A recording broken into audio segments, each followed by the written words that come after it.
The sky is still dark. The world is quiet, except for a few distant hoots from owls. Inside a small, humble hut, a tired peasant stirs. His body aches from yesterday's labor. He pulls a thin, rough blanket closer. Outside, the air is cold, even in spring. The stone floor chills the feet. The wooden door creaks as it opens slowly. The day begins. As the first faint light begins to touch the horizon, the peasant slowly rises. His bones creak in protest, and his breath comes out in small, misty puffs. There are animals to care for. Chickens that cluck softly, hungry for grain. A sleepy goat that bleats quietly, rubbing against the wooden pen. The peasant shuffles outside. The dew clings to the grass, making his feet damp. He tosses handfuls of grain to the birds and opens the goat's gate. Next, the well awaits. The bucket is lowered into the cool, dark water. Slowly, the bucket is pulled up, heavy with the liquid that will be used for cooking and washing. Each movement is deliberate, slow, necessary. With a worn leather satchel over his shoulder, the peasant begins his walk toward the fields. The village is quiet, save for the occasional crow from a distant tree and the soft murmur of the morning breeze. He passes other huts, some smoke rising gently from chimneys, promising warmth inside. The path is uneven.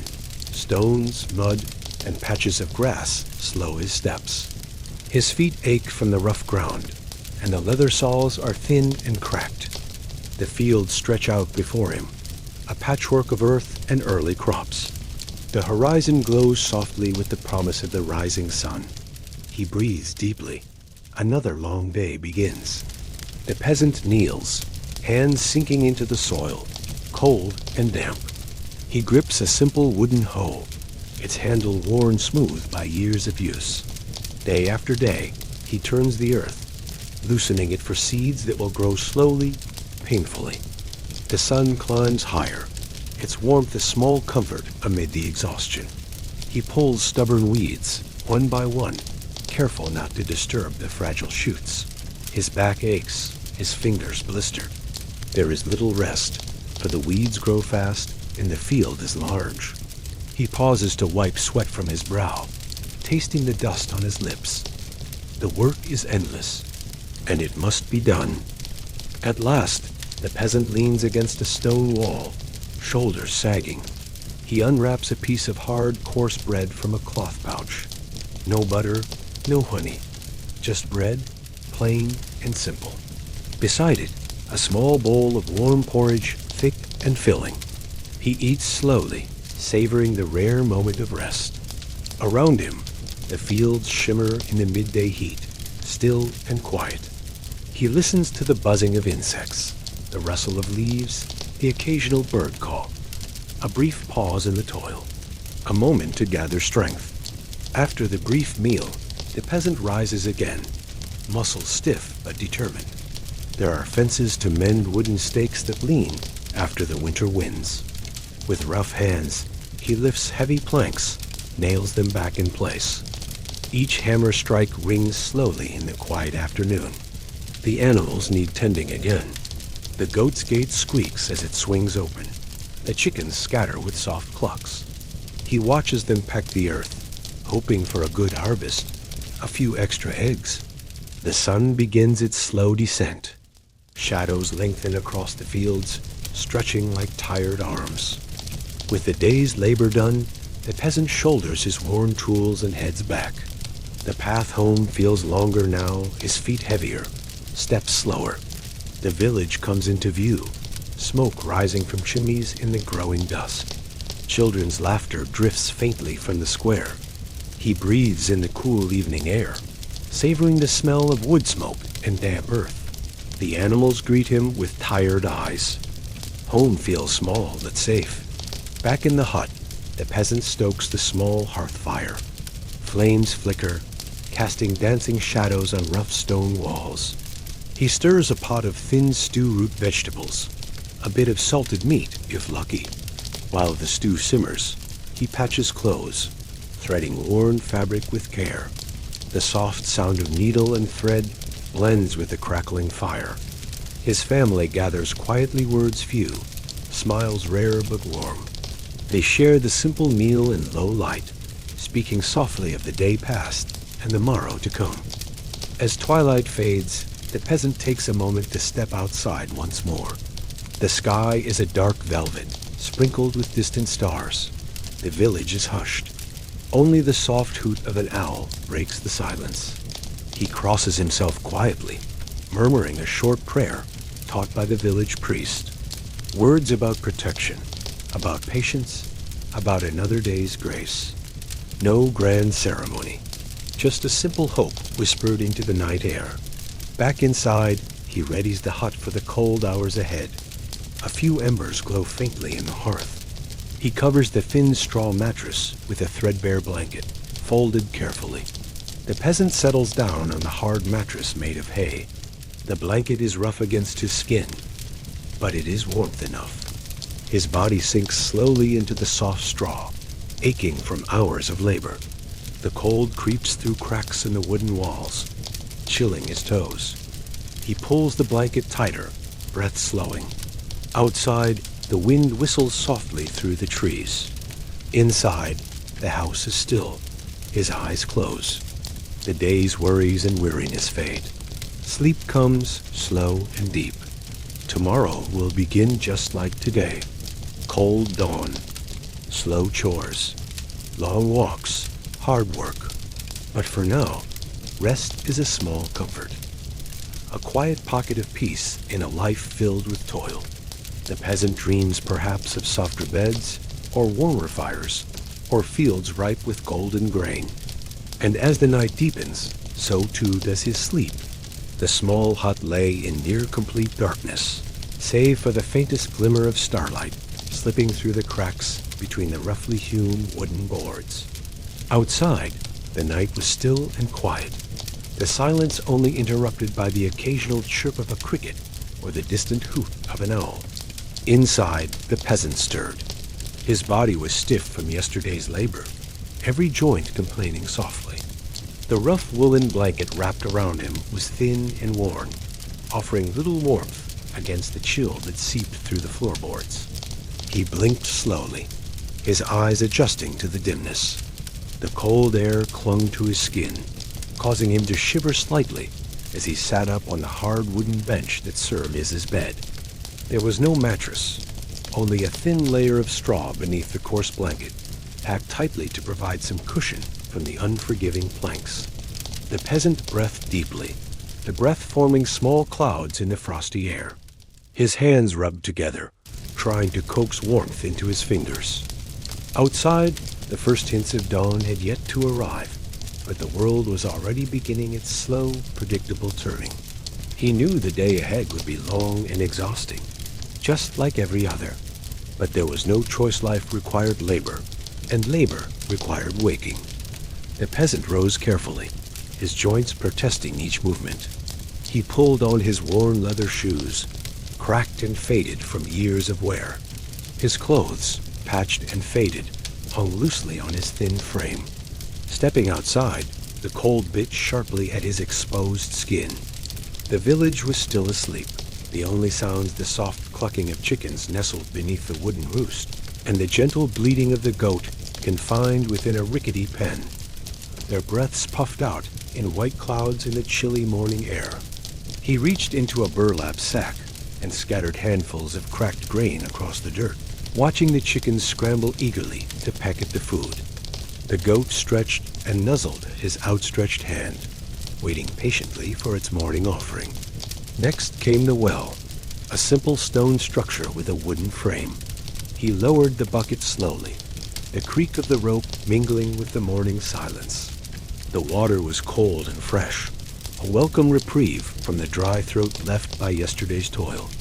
He filled his small wooden basin and carried it carefully back to the hut. Each step was slow and measured, the uneven ground demanding his attention.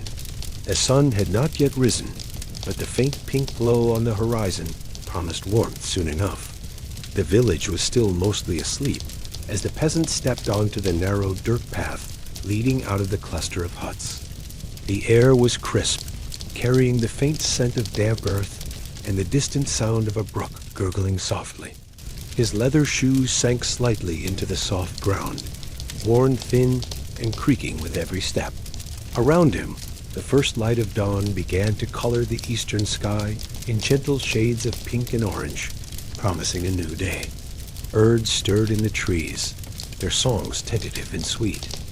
A cool breeze whispered through the tall grass that bordered the road. As he walked, the peasant's eyes scanned the fields stretching out before him. Uneven patches of soil where the crops struggled to grow, battered by wind and weather. The earth was dark and heavy, smelling faintly of moss and rain. His body ached from yesterday's labor, muscles tight and joints stiff, but there was no rest yet. He carried his simple wooden hoe slung over one shoulder and a small satchel containing seed grains. Each step was slow but steady, the rhythm comforting in its familiarity.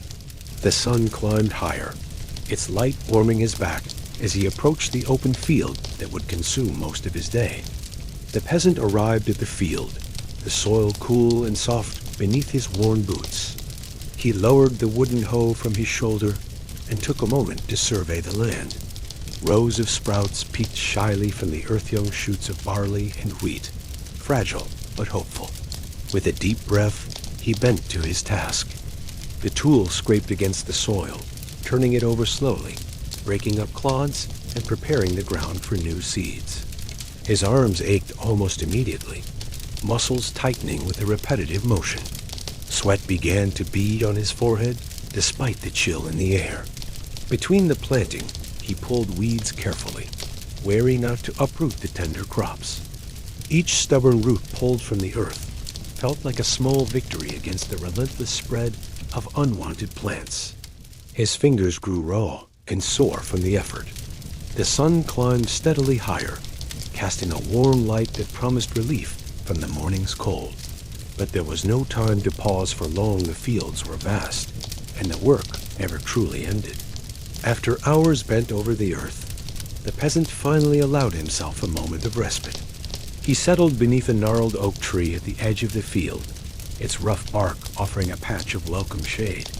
Unwrapping a cloth, he pulled out a piece of hard, dense bread, coarse and heavy, baked from the previous week's grain. Beside it rested a small wooden bowl filled with thick, warm porridge, its simple flavor, a mix of oats and water, perhaps sweetened faintly with a pinch of wild honey, if fortune allowed. He ate slowly, the rough texture of the bread scraping his dry mouth, but it filled the aching emptiness in his belly.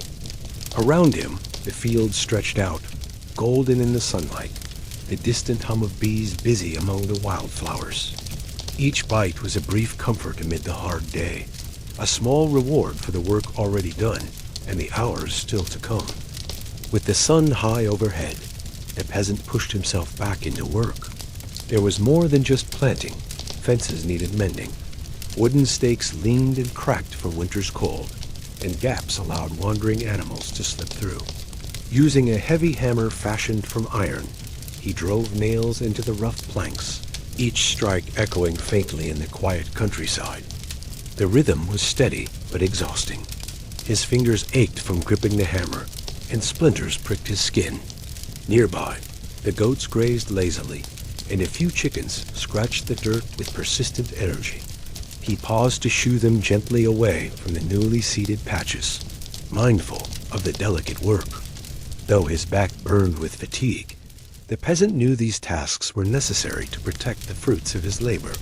As the day began to wane, the peasant gathered his worn tools and started the slow journey home. The path seemed longer now, the muscles in his legs tired, his steps heavier. The village came into view as the sun dipped low, casting long shadows across the fields. Smoke curled from chimneys, the scent of cooking fires mixing with the crisp evening air. Children's laughter floated from the central square, a cheerful contrast to the peasant's weary silence. He welcomed the familiar sights and sounds, a small comfort after the day's toil. Back in the small, humble hut, the peasant kindles the hearth's embers. The flames flicker slowly, casting warm orange glows that dance across the rough stone walls. He places a small iron pot over the fire, simmering a modest stew of root vegetables and herbs, sometimes with a tiny piece of salted meat if the harvest or market went well. While the stew bubbles quietly, he takes up needle and thread.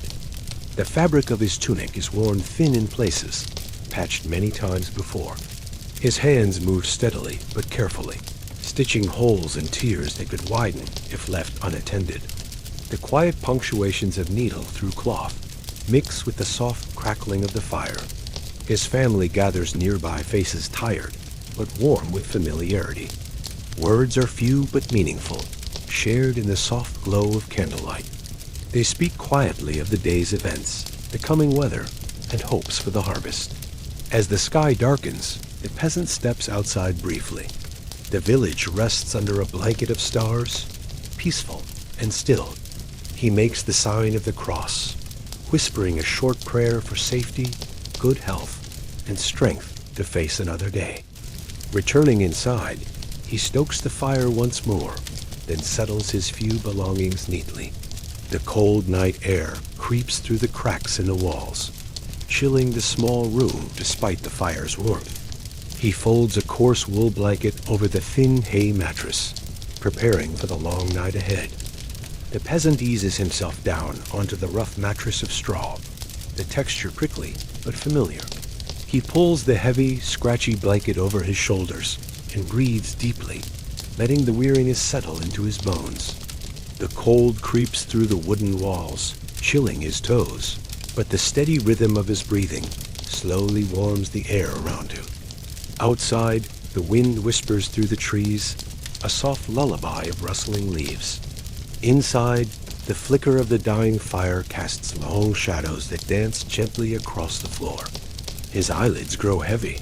The aches of the day soften into a distant hum. Tomorrow will be much the same. Another cold dawn.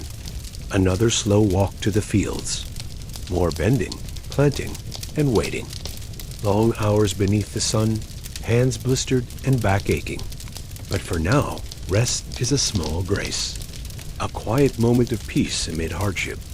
A brief respite in the endless rhythm of life. The peasant dreams not of glory, but of simple things. A warm fire, soft shoes, a good harvest.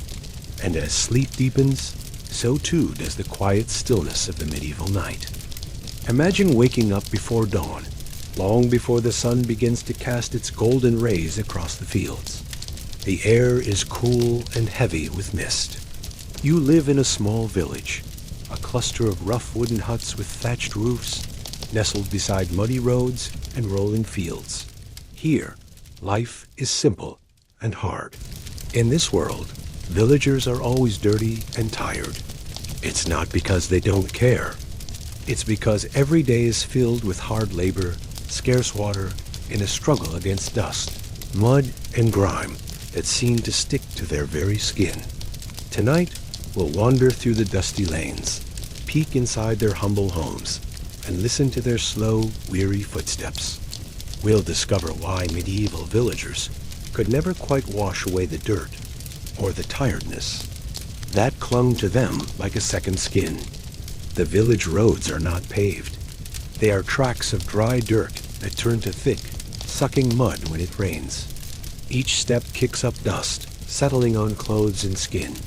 In dry weather, the dust hangs in the air like a fine mist, coating everything in a thin layer of grime. Animals roam freely. Cows, pigs, chickens all track mud, droppings, and dust everywhere.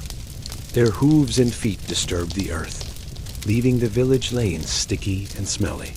Inside, the hearth is central, a fire that burns day and night. It warms the home, but fills it with smoke and soot that settles on walls, ceilings, and the faces of those inside. The villagers' work, digging, planting, hauling firewood only adds to the dust and dirt that clings to their bodies. Washing was a rare event, and the water often scarce. So the dirt stains settle deep into their hair, hands, and clothes. Water in a medieval village was precious. There were no taps in every home. No running water. Instead, villagers walked to a well or a nearby stream to fetch what they needed. The well was a stone circle with a wooden beam and a rope and bucket system. Lowering the bucket took effort, especially when the water level was low. The water was cold, often murky, and not always clean. It might carry bits of leaves, mud, or worse.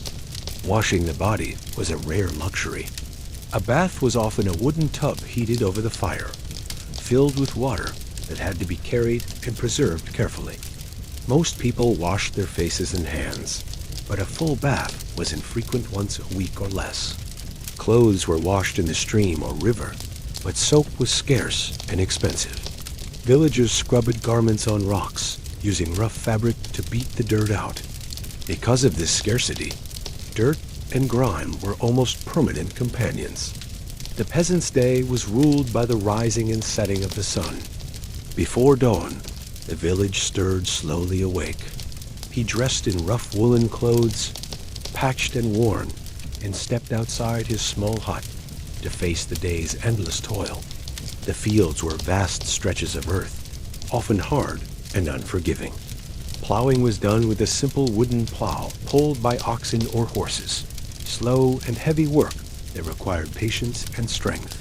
Sometimes, when no animals were available, the peasant used hand tools like hoes and spades to till the soil himself. Each furrow turned was a small victory against the stubborn earth. Planting seed was delicate work, scattering grains carefully by hand. Weeds grew quickly and had to be pulled or uprooted, one by one, lest they choked the crops. The sun beat down relentlessly in summer. In colder months, the work was chilled by biting winds and rain. Alongside the fields, the peasant cared for animals feeding chickens, goats, pigs, and cattle. Each creature needed attention daily, from fresh water to feed to sheltering from storms. Their droppings littered the yard, adding another layer of dirt to the already grimy village. Inside the home, tasks awaited as well. Chopping wood, repairing fences, gathering herbs, and cooking simple meals over the smoky hearth. There was no rest from work, only short pauses to catch breath and eat.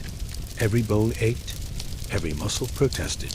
The peasant's body was a tool, worn and weary, shaped by endless repetitive labor. The clothes of a medieval peasant were simple, practical, and far from luxurious. Mostly made from coarse wool or rough linen, they were thick and heavy, designed to last through years of wear and tear. Colors were muted earth tones, browns, grays, dull greens, from natural dyes that faded quickly in sun and rain. Shirts and tunics hung loosely, often patched repeatedly. Trousers or simple leggings covered the legs, and sturdy leather shoes protected the feet, though many peasants went barefoot during warm months. Because fabrics were hard to clean, dirt settled deep into fibers, making the clothes perpetually dusty and stained. Washing clothes was a laborious chore. Soaps were rare and expensive, often homemade from animal fats and ashes. Most villagers washed their garments infrequently, scrubbing them in streams or basins with coarse brushes or stones. The result was clothes that smelled faintly of smoke and earth, worn soft and thin in places, yet never truly clean. Personal hygiene was similarly limited. Baths were infrequent due to scarce water and the chill of damp wooden huts. Villagers might wash faces and hands daily with cold water, but full body washing was rare, often reserved for special occasions or visits to the church's baptismal font. Hair was often tangled and dirty, combed roughly with wooden combs carved by local craftsmen. Beards and body hair were common, as shaving tools were costly and time-consuming to use. Together, these conditions meant peasants lived in a state of constant mild grime, not out of neglect, but from the hard realities of medieval life. Medieval village homes were small, cramped, and simple, built mostly from wood and wattle and daub, a mixture of mud, straw, and clay. Their walls were thin and drafty. Roofs were thatched with straw or weeds, which kept out rain but let in drafts. and the occasional bird or insect. Inside, there was usually one room serving as kitchen, living space, and sleeping quarters all at once. A low wooden table stood near the hearth, surrounded by rough benches or stools. The floor was packed earth, sometimes strewn with straw or rushes to soften the dirt and absorb moisture. The air inside was heavy with smoke from the open hearth fire. Without chimneys, the smoke curled upward and escaped through cracks in the roof or small holes in the walls. This made the air thick and bitter, coating skin and lungs alike. Outside, the village lanes were narrow and crowded. Animals wandered freely, pigs rooting in the mud, chickens clucking and scratching, goats nibbling on whatever greenery they could find. The mingling smells of smoke, animal waste, damp earth, and rotting vegetation hung heavily in the air. Sanitation was poor. Waste was often thrown into the streets or nearby ditches. This combined with the mud and rain to create a persistent, unpleasant odor that villagers grew accustomed to, but never truly escaped. Life was hard and messy, and cleanliness was a constant battle against nature, animals, and circumstance. Food was a daily necessity, but preparing it brought its own challenges of cleanliness. Most villagers ate simple fare, coarse bread, porridge made from oats or barley, root vegetables like turnips and onions, and occasionally a bit of salted or smoked meat. Cooking was done over an open hearth fire inside the main room of the house. Pots were heavy iron or clay, often covered in soot and ash from the smoky fire. There was little running water to wash pots and utensils thoroughly. A quick rinse in cold water from the well or stream was typical. Utensils were basic: wooden spoons, knives with wooden handles, and bowls carved from wood or made of coarse pottery. Many of these were cracked, chipped, and stained from repeated use. Food storage was limited. Grain was kept in sacks or wooden bins, often vulnerable to pests like mice and weevils. Meat was salted, smoked, or dried to last longer, but was a rare luxury. Cross-contamination was common, as the same surfaces might be used for preparing meat, vegetables, and bread without thorough cleaning. Flies and other insects were a constant nuisance, buzzing around food and cooking areas. Despite these challenges, the villagers managed to feed their families every day. Cleanliness in the kitchen was a difficult goal, constrained by scarce resources and the demands of daily survival. In medieval villages, dealing with waste was one of the hardest and most unpleasant tasks. There were no modern sewage systems, no flush toilets, and very limited ways to dispose of garbage safely. Most people used simple latrines holes dug near homes or in shared areas. These pits often overflowed or attracted flies and rodents, creating a constant source of disease and foul smells. Sometimes, waste was simply thrown into the streets or nearby ditches, mixing with mud and rainwater to form thick, smelly sludge. Animal waste added to the problem. Pigs, cows, goats, and chickens roamed freely, leaving droppings on paths and in yards.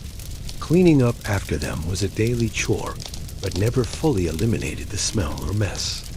Villagers burned some trash, like scrap wood or spoiled food, but this was not always possible or practical. Much waste simply accumulated in piles or was dumped outside the village boundaries. The poor sanitation contributed to the spread of illness, especially in times of plague or bad harvests. Yet despite these harsh conditions, life went on.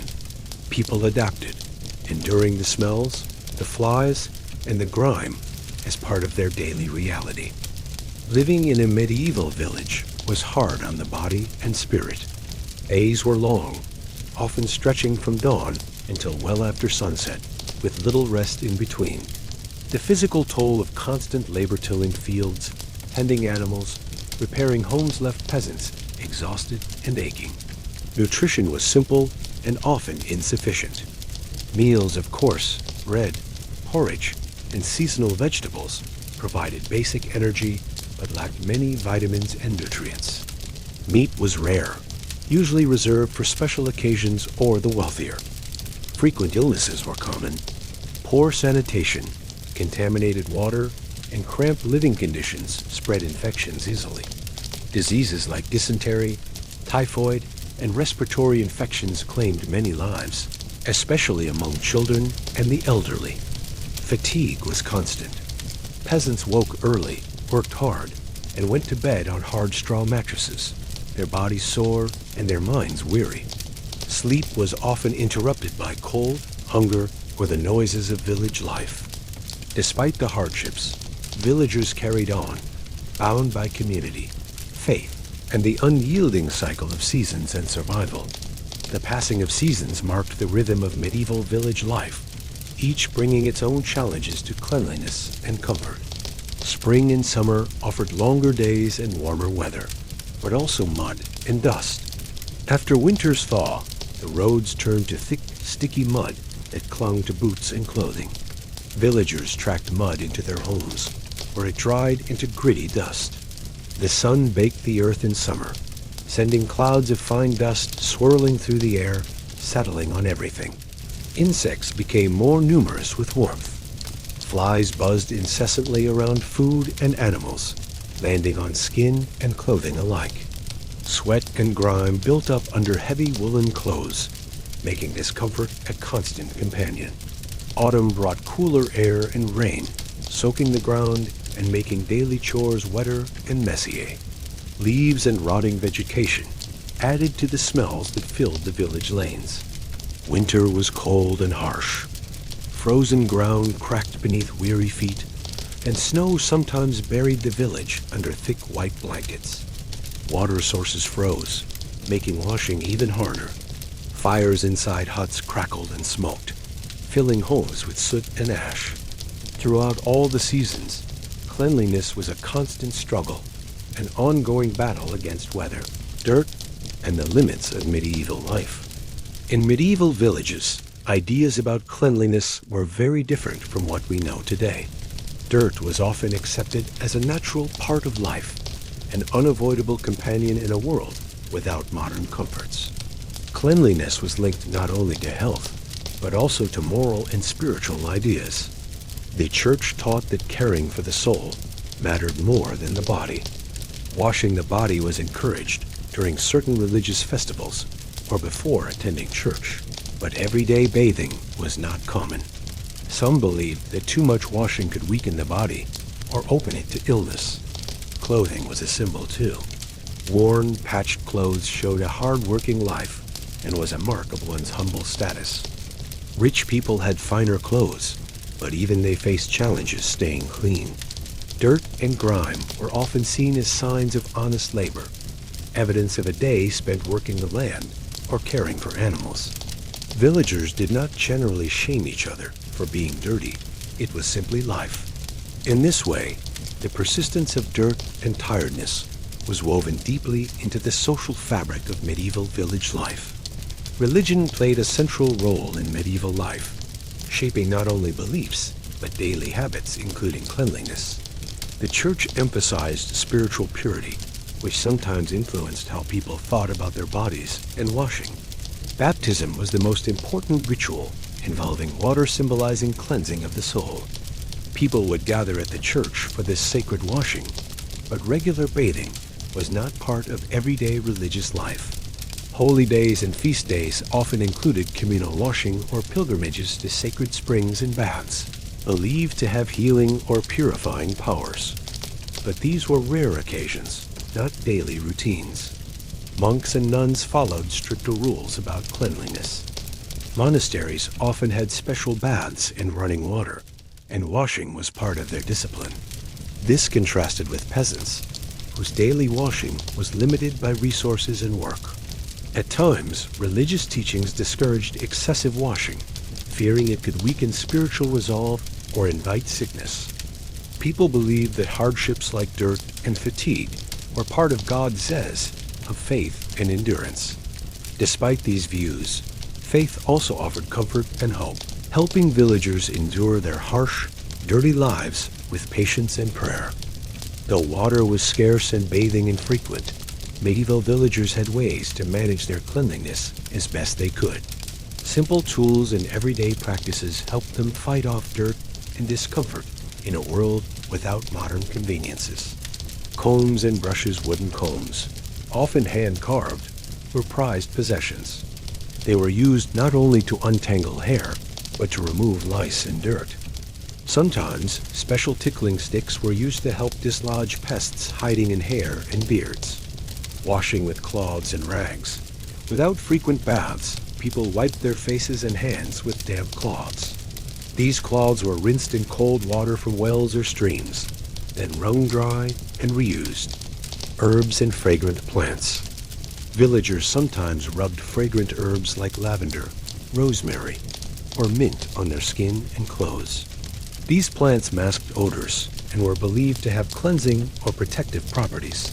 Foot washing and soaking feet, often sore and dirty from long days walking barefoot or in thin shoes, were washed when possible. Soaking feet in warm water with herbs was a rare luxury, but helped soothe aches and clean grime. Clothing care, peasants patched and mended clothes repeatedly, turning worn fabric inside out to hide stains. They hung garments in the sun to air out and dry, using sunlight's natural disinfectant power.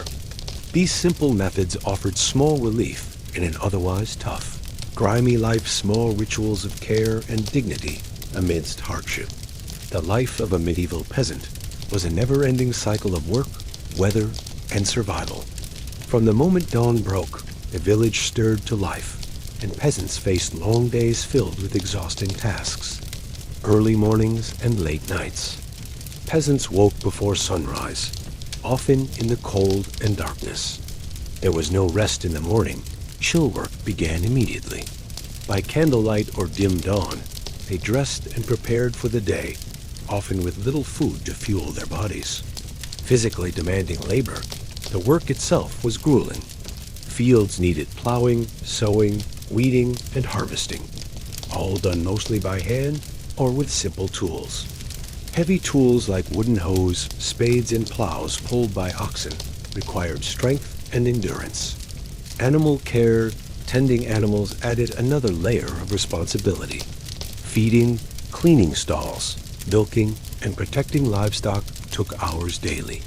Animals were essential for food, labor, and income. Neglect was not an option. Household duties back at home. Chores continued. Cooking over smoky fires, fetching water from distant wells, repairing fences, and maintaining clothing all demanded energy. Weather and seasons. Seasonal changes dictated the pace and nature of work. Winter brought cold, hunger, and the challenge of preserving food and warmth. Summer days were long and hot, making labor even more exhausting. Little rest or leisure.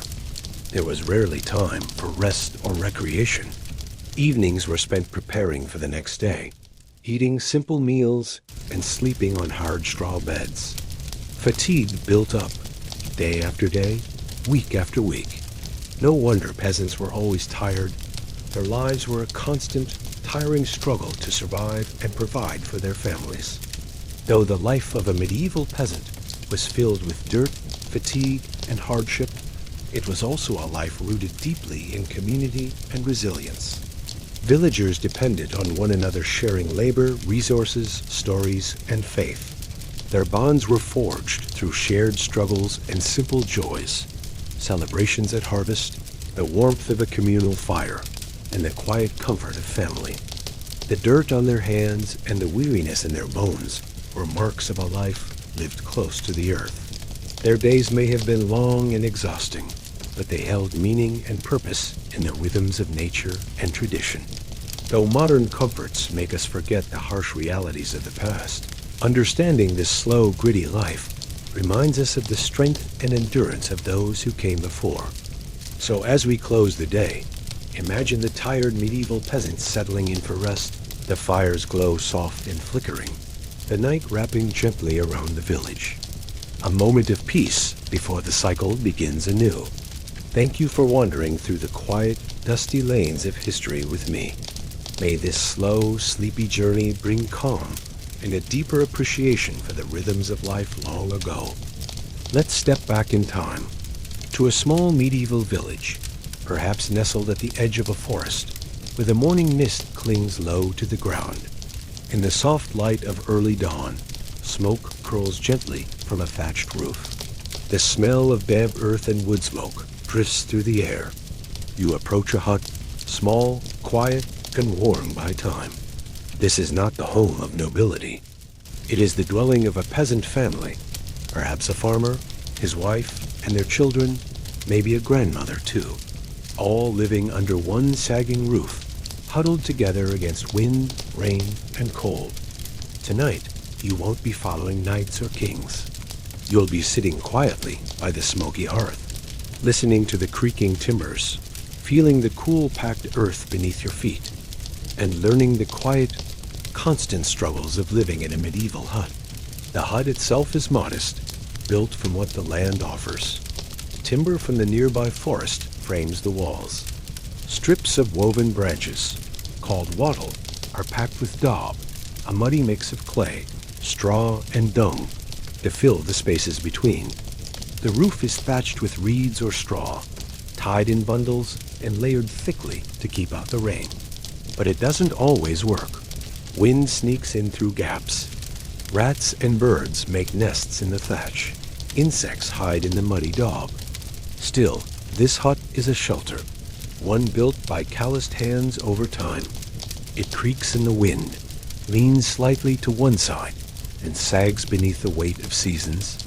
But it stands. The doorway is low. You must duck to enter.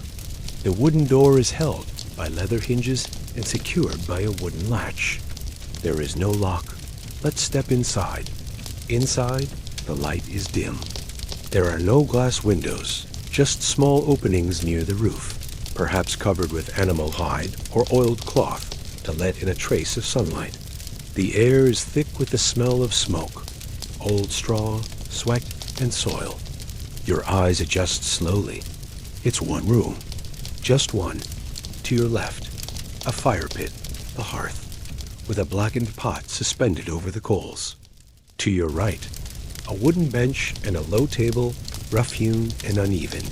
At the far end, bedding, or something like it. Wool blankets, maybe some straw.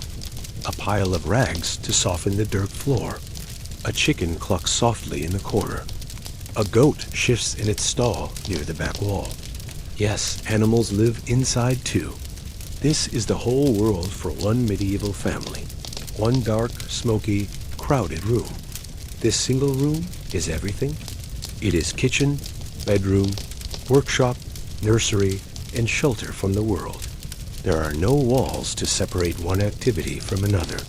No privacy. Just corners, some warmer, some darker, some dry, some always damp. Each member of the family knows their place, not by signs or dividers, but by habit. Mother kneels near the fire, stoking coals with a bent iron rod. Father tends his tools near the door, sharpening a wooden plow blade or mending a cracked yoke. Children huddle near the side wall, weaving twine, shelling peas, or simply watching the firelight flicker. Sometimes the grandmother hums a song no one else remembers the words to. Sometimes the baby fusses, and everyone pauses to hush it. Sometimes it is simply quiet, only the crackling fire and the faint whimper of wind outside. There's no insulation. The noise of the village creeps in the rooster crowing, the neighbor's footsteps, the goat bleating next door. But inside, the hut is a world unto itself. Small, warmish, and always in motion. It's not peaceful, exactly, but it's home. Let's look closer at the bones of the hut. The floor is not made of wood or stone. It is packed earth, flattened over years by feet bare and booted, child and adult, human and animal alike. Straw is scattered across it to soak up spills, cushion footsteps, and provide something dry to kneel on. It smells faintly of mold and dung. It is swept occasionally with a bundle of sticks bound together, a broom of sorts. The walls are rough, lumpy with dried daub, cracked in places. In the winter, these cracks are stuffed with more straw, cloth scraps, or whatever's at hand to block the wind. The thatched roof droops in the middle. In heavy rain, it leaks drip, drip, drip into wooden buckets or old pots, placed precisely where the water finds its way in. There is no ceiling. The roof beams are visible above, blackened from years of smoke curling up from the hearth. You can see where spiders have made their homes, threads dancing in the faint light like tiny ghosts. And yet, these bones hold. They've held through storms, through winters, through births and deaths. This hut, worn and tired, endures. At the very center of the hut is the hearth. It is not simply a fire. It is the heart of the home, warm, unpredictable, always hungry. Made of stone or clay, the fire pit sits directly on the packed earth, surrounded by blackened rocks and ash. There is no chimney. The smoke rises slowly, curling into the air above and finding its way out through the thatched roof, or the small, high openings in the walls. Much of it lingers. The air is never quite clear. Your eyes sting a little, but you grow used to it. The fire is rarely allowed to die. Even through the night, it is fed with splinters, sticks, or peat. Coals are buried under ash to keep them warm till morning. It is here that meals are prepared, such as they are.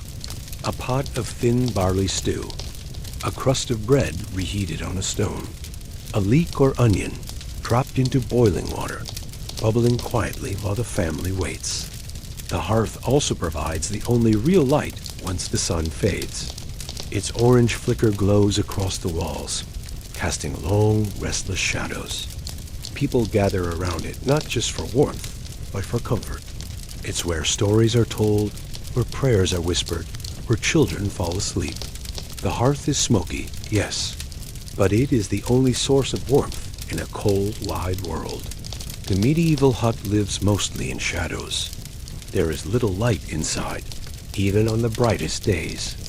The tiny windows, if you could call them that, are no more than small openings, cut into the thick daub walls near the top of the structure. There is no glass. Perhaps a thin layer of animal horn, scraped and flattened, covers them. More often, they are just open holes, maybe covered in oiled cloth during the rain. The daylight that slips through is weak, filtered, and dusty. It lands in slow patches across the straw-strewn floor, just enough to see by, but never enough to brighten the space. At night, the hut settles into deeper darkness. If there is a candle, it is made of tallow, animal fat, solid and pale. It burns with a low, flickering flame and a scent that is unpleasant. But it gives light, a small circle of golden glow, barely enough to see your hands in front of your face. For special nights or tasks that can wait, rushlights are used. Reeds soaked in fat and lit on one end. They burn quickly, unevenly. They smoke, hiss, and sometimes sputter out just when you need them most. The fire, ever loyal, offers a steadier glow, but it doesn't reach every corner of the room. Shadows pool in the corners, unmoving. Darkness, for the medieval peasant, is a daily companion. It is accepted. It is part of life.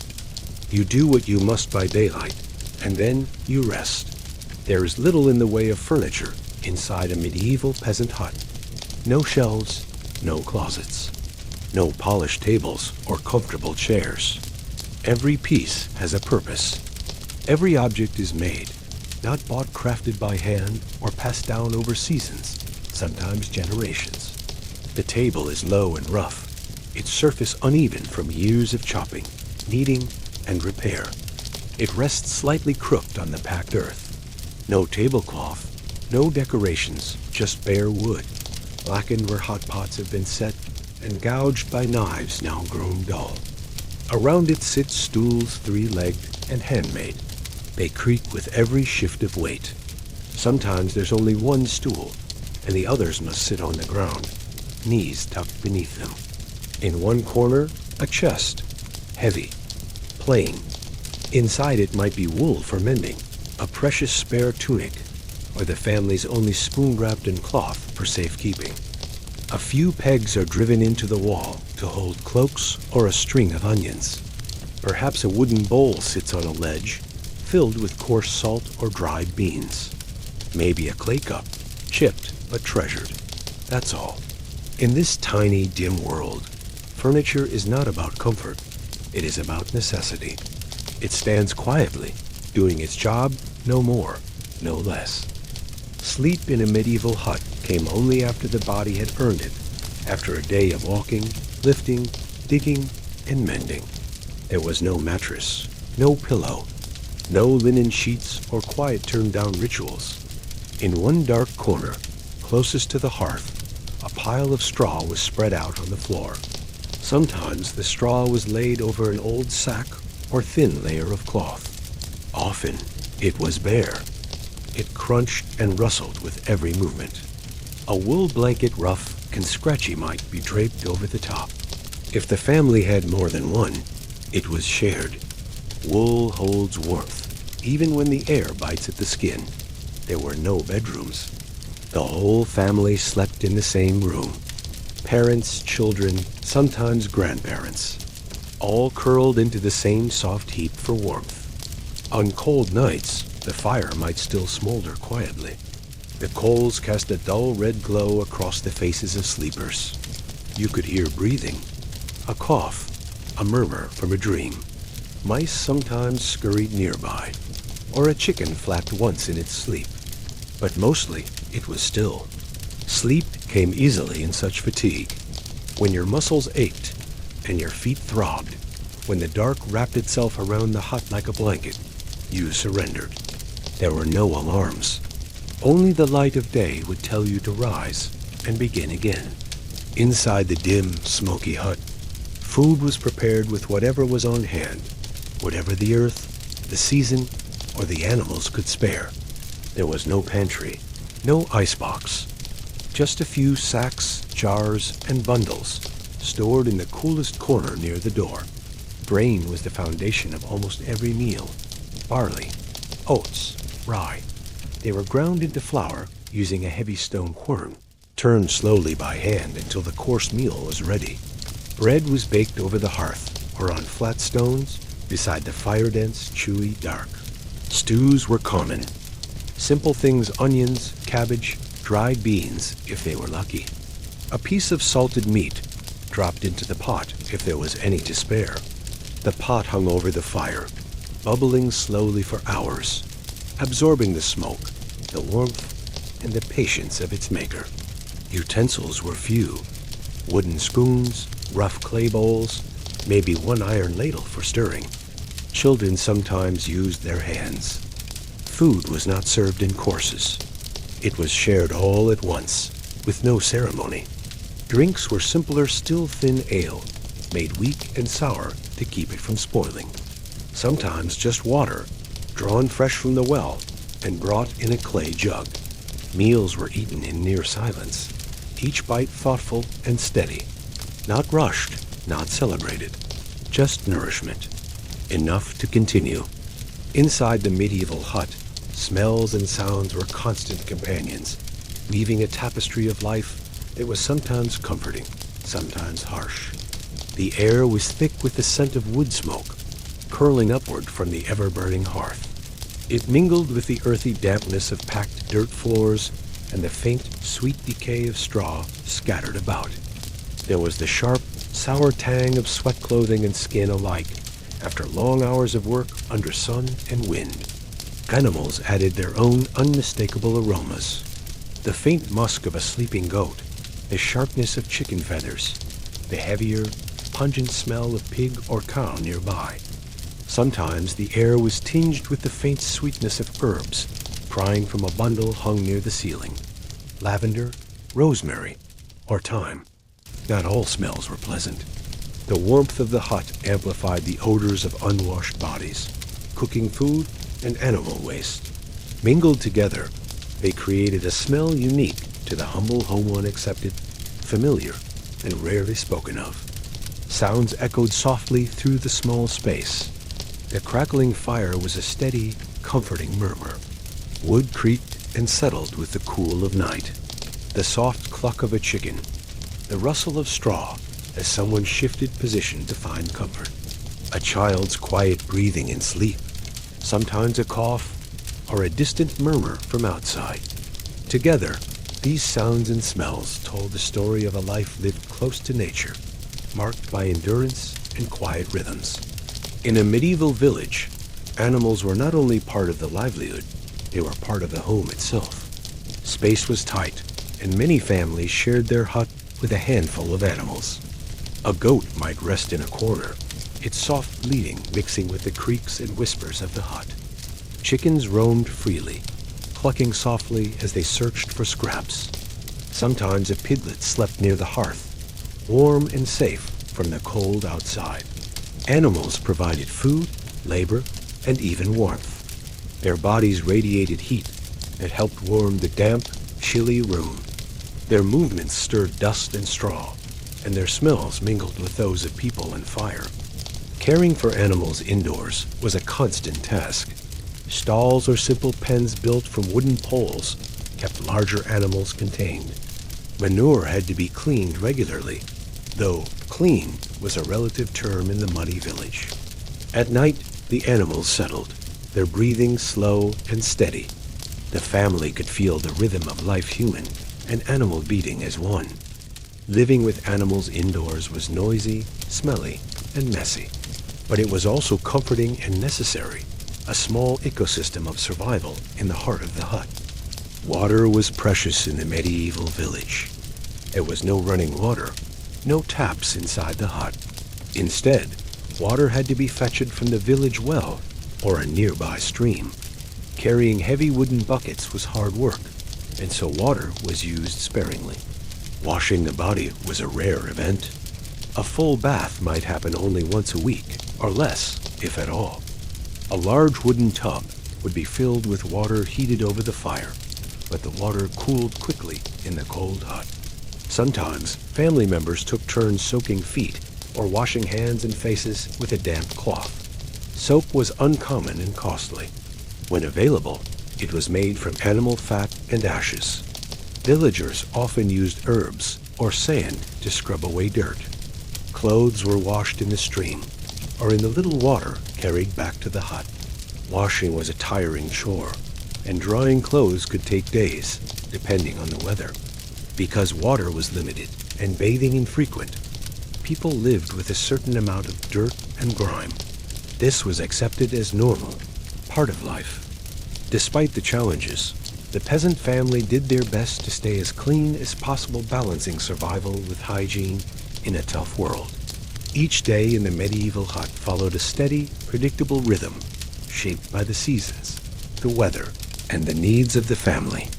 From dawn's first light to dusk's fading glow, every moment was filled with small tasks that kept the household alive and moving forward. The morning began early.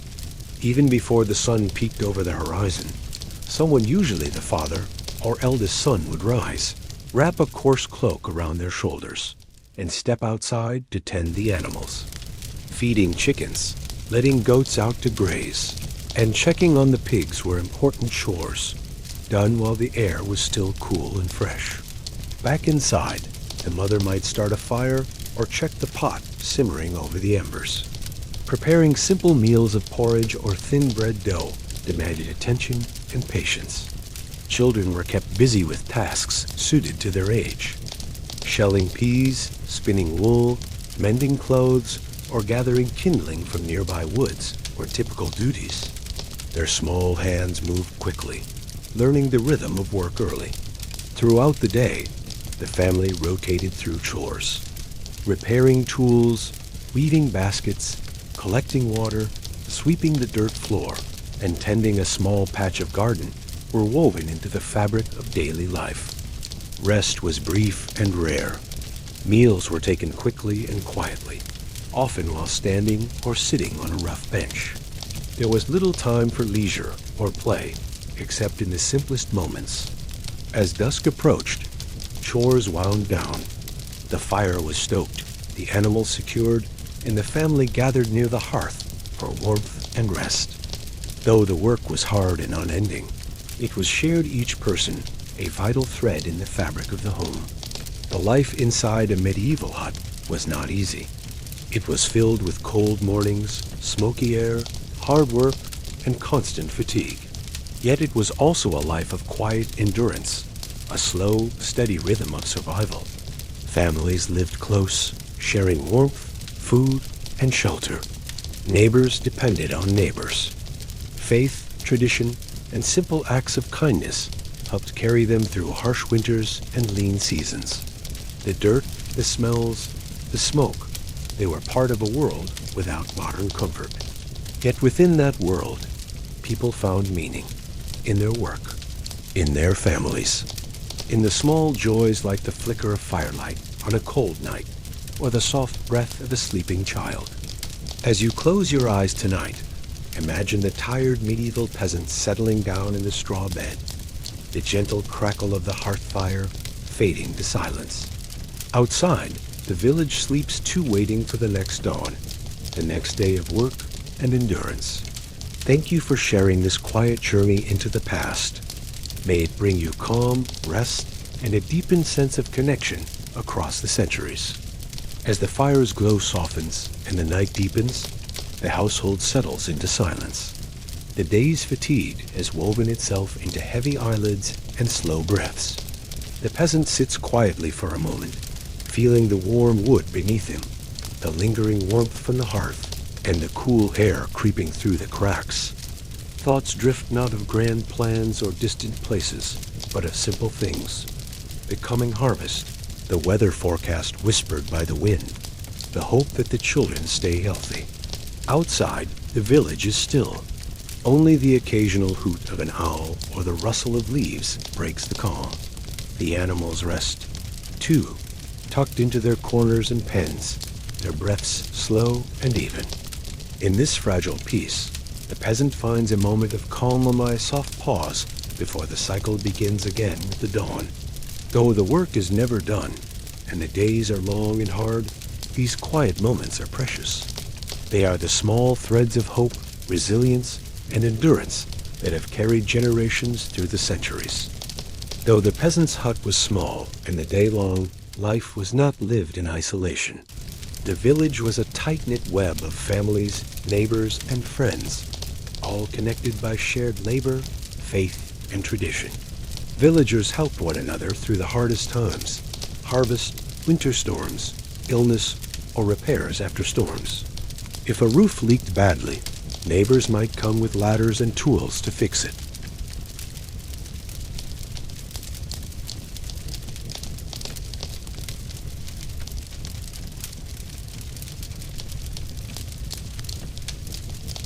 In a world where every day was a struggle, community was a lifeline.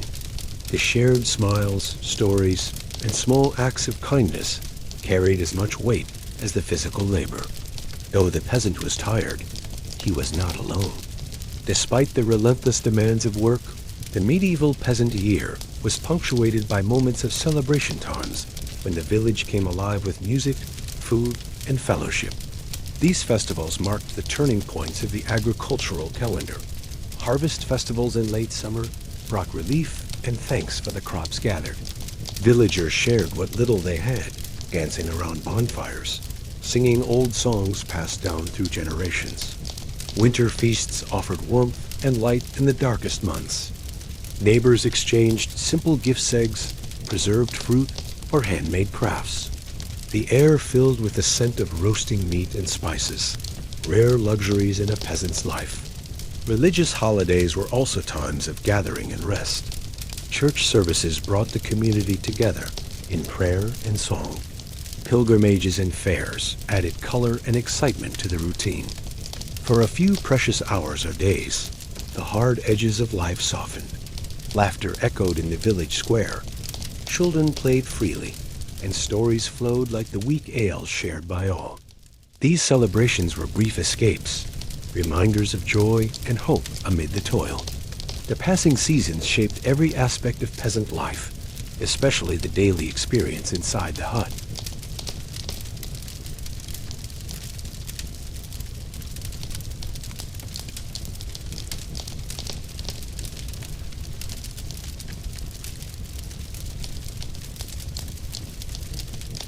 The thatched roof offered some shade, but inside the hut, the air grew heavy and thick with smoke and sweat.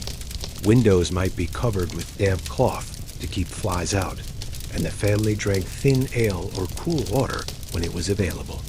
Insects buzzed relentlessly, and sleeping was often restless. Autumn brought a chill and the first hard frosts. Inside, the hearth fire burned brighter and longer. Food stores grew as crops were harvested, and preparations for winter intensified. Walls might be stuffed with extra straw to block drafts, and clothes layered for warmth. Winter was the hardest season. Cold crept into every crack. Water froze outside, and the family relied heavily on the fire's heat. Days were short and dark, and chores slowed, but the work was still unending. The hut felt smaller, more crowded, but also more protective against the bitter world outside. Through all these changes, the hut remained the center a place of survival, struggle, but also refuge.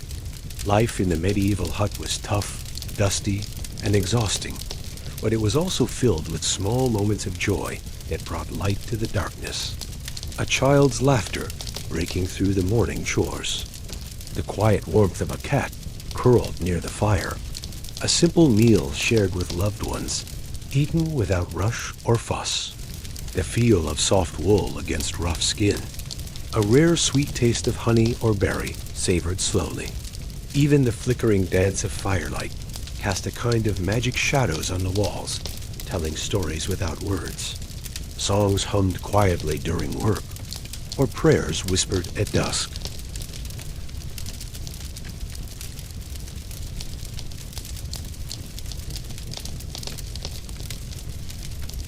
As you drift off to sleep tonight, imagine these quiet moments, the soft glow of a humble home, the steady pulse of life lived simply, and the enduring spirit of those who came before us. As the night deepens and the hearth's last embers glow softly, the weary medieval peasant finally rests. The quiet of the hut settles over the family, wrapping them like a warm, familiar cloak. Though life was filled with hardship, cold, hunger, smoke, and endless labor, it was also filled with endurance, quiet strength, and the bonds of family and community. Each day was a small victory, each night a needed pause. In the flickering firelight, in the soft breaths of sleeping children, in the worn walls that had sheltered generations, the story of a humble life whispers across time. Thank you for joining this slow journey into a world so distant, yet so human. May this calm tale bring you rest, understanding, and a gentle connection to those who lived long before us. Good night.